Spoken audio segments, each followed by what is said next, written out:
Bonjour les enfants. Bonjour les parents. Bonjour les adultes. Bonjour tout le monde. Voilà, aujourd'hui, on est le 24 décembre et il fait plutôt pluvieux. Une météo pas très agréable pour rester dehors. Ça tombe bien parce que tous nos animaux sont à l'abri. Et donc je voulais faire avec vous un tour de la ferme pour vous montrer comment c'est pour nos animaux le pré-réveillon. Puisque ce soir, c'est le réveillon de Noël. Alors, où sont nos animaux? Certains d'entre vous sont venus à la ferme de Puy, d'autres pas. Là-bas, vous avez deux cabanes. Et dans ces deux cabanes, il y a des cochons.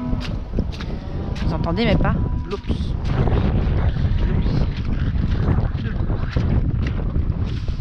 Et les cochons restent d'ailleurs à l'intérieur de leur cabane. Même s'ils adorent remuer dans la terre, là pour le moment la terre c'est plutôt...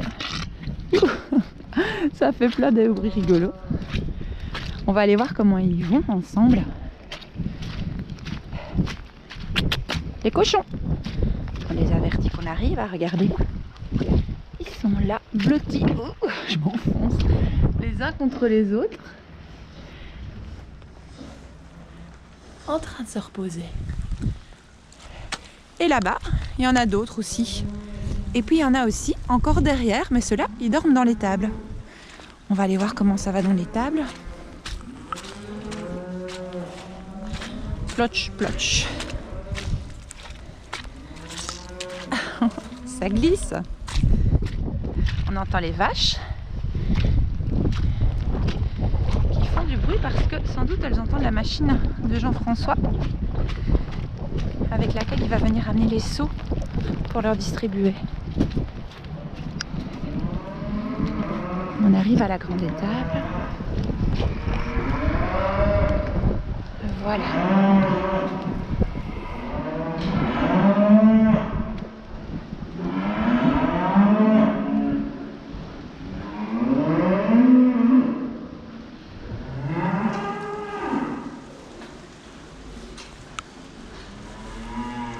Tout a l'air d'aller bien.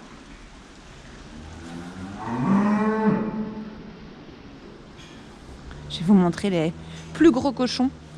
Ceux qui n'ont pas de cabane parce qu'ils rentrent dans la grande étable pour venir y dormir et qui peuvent aller librement à l'extérieur. On y arrive. C'est tout au bout. Et vous voyez, il fait fort humide. Mais eux, ils sont là-bas au bout, dans un coin bien sec. Tous couchés les uns contre les autres. Hop, attention ma cocotte. Ah, ici on a Monsieur le Taureau. Bonjour Monsieur le Taureau.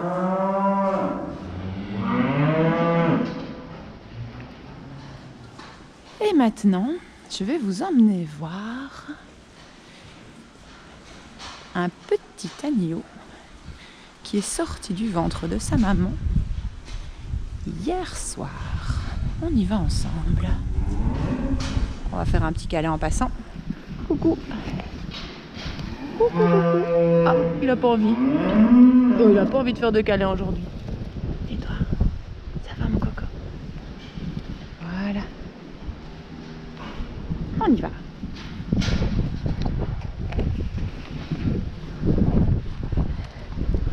Ah, il y a du vent. Et là, vous voyez, il y a encore une cabane en construction.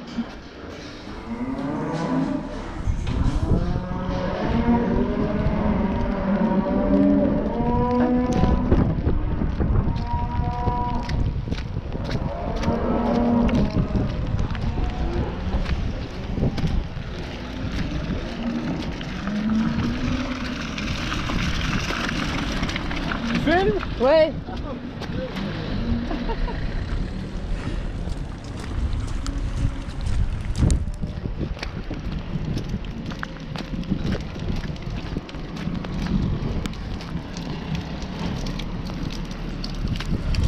Oula.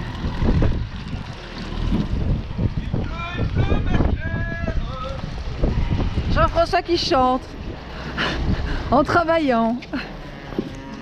Alors, comment est-ce qu'on peut rentrer là-dedans? Comme ça. Attention les cocottes. Et donc ici, ce ne sont que des brebis qui sont très grosses et qui vont avoir bientôt un agneau. Et on va aller ouvrir la petite loge de la brebis qui a eu son agneau hier et qui sont ici. Coucou.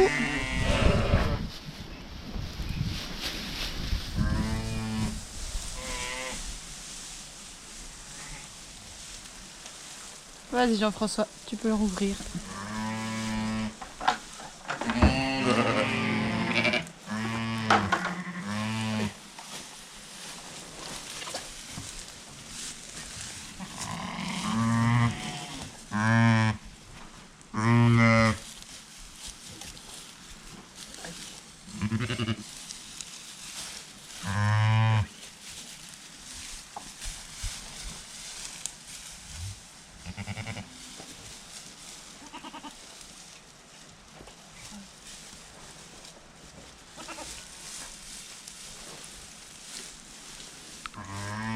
Et voilà, ils vont explorer les autres espaces et nous on va pouvoir s'installer pour lire une histoire. Hop.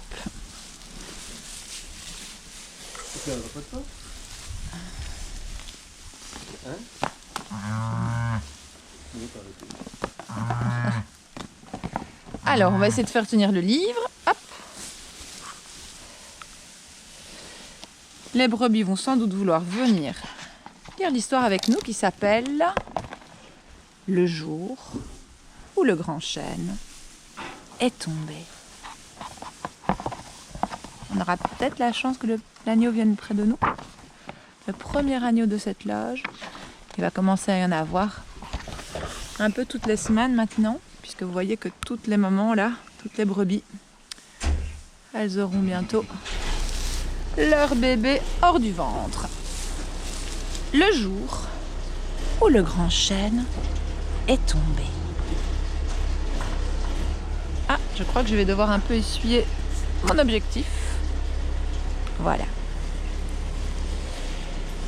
C'est arrivé un jour de tempête, au sommet de la colline qui domine tout. Le vent a déraciné un grand chêne. Des milliers d'oiseaux ont fui son feuillage quand il est tombé. Certains ont bien essayé de le retenir, mais il n'était pas de taille. Ils n'ont pas pu s'opposer à sa chute, malgré les battements d'ailes obstinés. Alors évidemment, il y a une curieuse dame qui vient voir ce qu'il y a dans mon panier.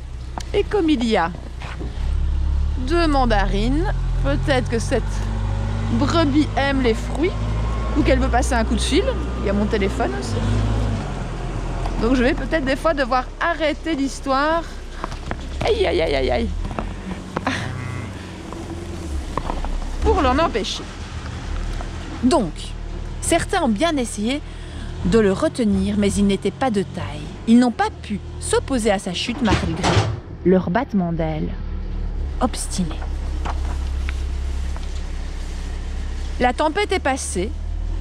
Le lointain endura à son tour le vent désordonné,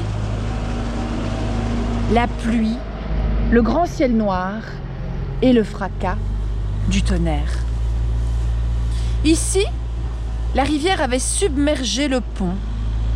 De l'eau était entrée dans nos maisons. Des courants de boue couraient entre les sapins. Les terriers étaient inondés. Les petites bêtes noyées.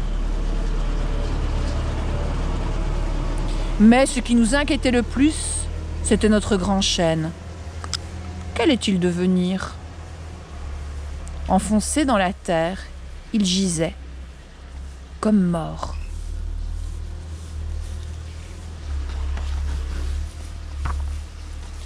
Des hommes, des femmes, des enfants sont venus.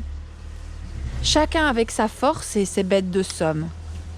D'aussi loin qu'on connaissait le chêne, la nouvelle avait bouleversé. Il était une racine, un lien entre les familles. Tous, nous nous étions rassemblés, cachés dans ses branches. Nos parents, nos grands-parents.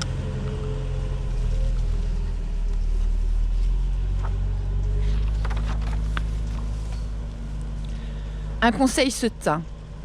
Tous, nous voulions le sauver. Mais il y avait ce doute qui rôdait. Le grand chêne n'avait-il pas fait son temps? Ne ferait-il pas un bon bateau, la cabane idéale pour abriter nos fêtes? Nous avons résisté à ce sentiment et nous nous sommes mis à l'ouvrage. Nous avons élevé des plateformes sur des pilotis. Nous nous y sommes blottis. Puis, chacun à notre corde, nous avons tiré. Les hommes, les femmes, les enfants, de toutes nos forces tirées. Les bœufs, les mules, les chevaux, dans un même souffle tirés. Le soir venu, le grand chêne était toujours à terre.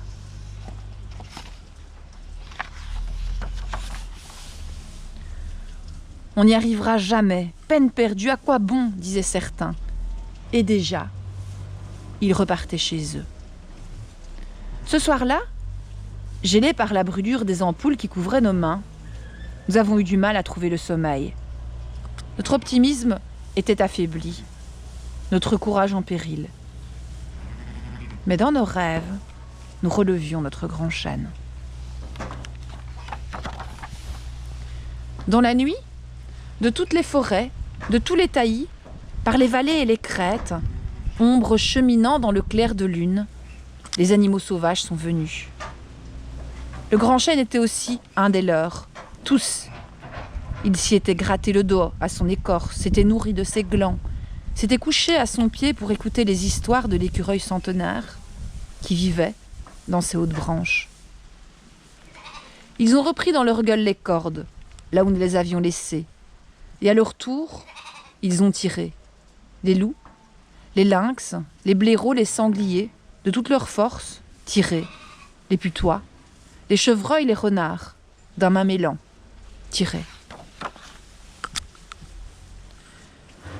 Au petit matin, le grand chêne était toujours à terre. Craintif et curieux de ce que nous allions faire, les animaux se tapirent dans les fourrés pour nous observer.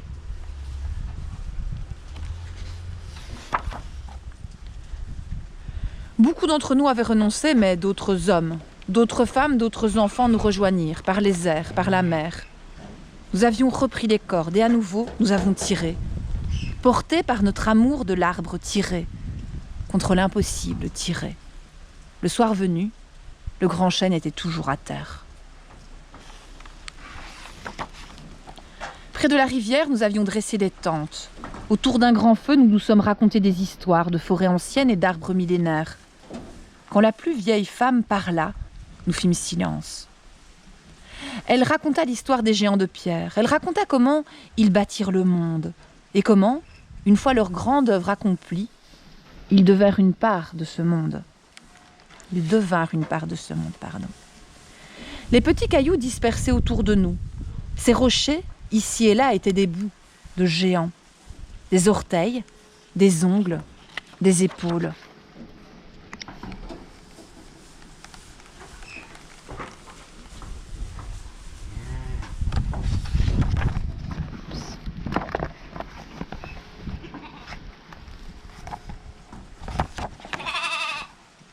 Il nous dit coucou l'agneau. Ce conte nous toucha. Nos bêtes de somme l'avaient entendu, elles aussi. Lorsque nous fûmes tous endormis, elles s'éloignèrent du campement, approchèrent leurs semblables sauvages. Un conciliabule de grognements et de meuglements discrets se tint. Oups.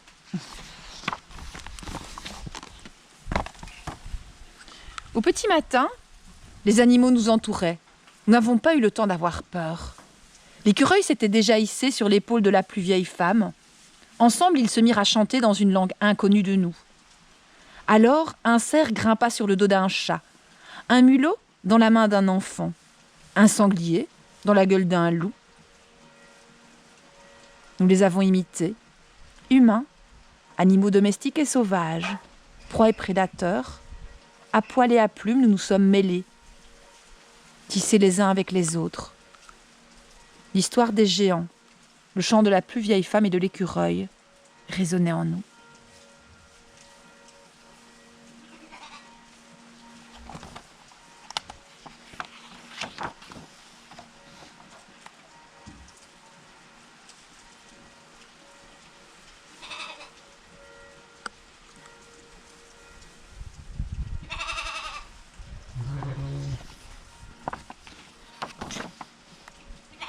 Nous sommes devenus les pieds, les jambes, les mains, les épaules, la tête, les yeux d'un géant. Nous étions réunis. Nous avons pris place près de l'arbre. D'un geste tendre, nous avons tiré. D'une main sûre, tiré. Et sans peine, nous avons relevé notre grand chêne.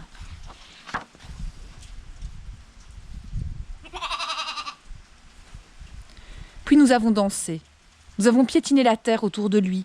Nous l'avons tassé pour que notre arbre reprenne racine. Peu à peu, les oiseaux se sont détachés de nous. Ils ont retrouvé leurs branches. Notre étreinte s'est relâchée. Nous nous sommes dénoués.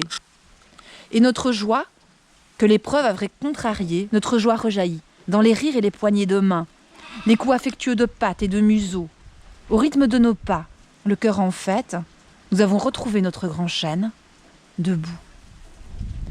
Nous ne remarquâmes pas les départs de nos alliés sauvages, loups, lièvres, cerfs, retournant à leur vie secrète. Dans la terre, l'empreinte du chêne dessinait des chemins. Chacun est retourné à sa vallée, son île, sa forêt. Chacun est devenu un mot, une racine de l'histoire de l'arbre. Une histoire que chacun raconte à présent à sa façon.